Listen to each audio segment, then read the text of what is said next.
Hi there, thanks for clicking on this video. I'm Dr. Erdem, and in today's discussion I'd like to delve into one of the fundamental aspects of TOK, perspective, and how it can be applied to an exhibition. Let's begin by clarifying what we mean by perspective. Writer Mary Ann Evans, better known as George Eliot, aptly describes that it is a narrow mind which cannot look at a subject from various points of view.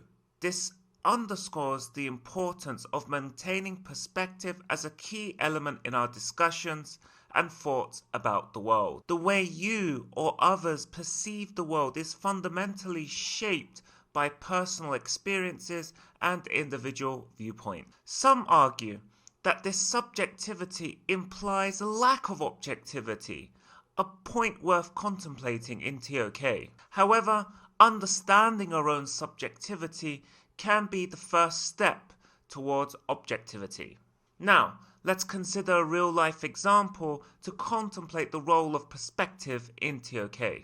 Let's take COP28, the United Nations Climate Change Conference held in Dubai from November 30 to December 12, 2023, as a kind of case study. Here, representatives from all over the world gathered to talk about climate change. And it is here that UN Climate Change Executive Secretary Simon Steele, in the meeting's closing remarks, declared that COP28 marked the beginning of the end for the fossil fuel era. He emphasized, quote, the need for governments and businesses to swiftly translate the pledges made at COP28 into tangible economic outcomes. Despite such optimistic views, climate activist Greta Thunberg dismisses meetings and statements made at events like COP28 as mere blah blah blah, highlighting their excessive reliance on discussion over action. The stark contrast in perspective raises the question of how we, as knowers, can ascertain the truth and gain knowledge about how we as a species deal with climate change. In contemplating these ideas, we can refer to two exhibition questions. Number 8, to what extent is certainty attainable? And question 12, is bias inevitable in the production of knowledge? In question 8, when discussing the future, especially around climate change, certainty becomes a complex notion. Scientists may hypothesize outcomes, but certainty remains elusive.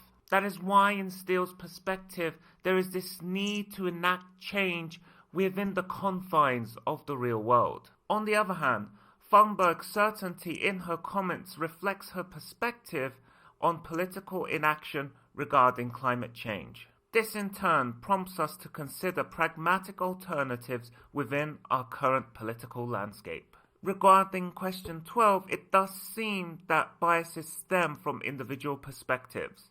Thunberg, as an environmentalist, views COP28 as biased towards economic interests. She holds that any knowledge produced by COP28, in this case regarding the promise of how climate change will be dealt with, will always focus first on serving economic interests rather than actually saving the world. However, Steele perceives scientific knowledge on climate change as biased towards environmental concerns, and thus neglecting real-world economic factors that make any large-scale change to the status quo highly improbable, if not impossible. Whatever side you yourself may land on, seeing the significance of perspective in the creation and discourse of knowledge is certainly valuable. So, when thinking about what you yourself might know, don't forget to take a step back and think about things from another's point of view.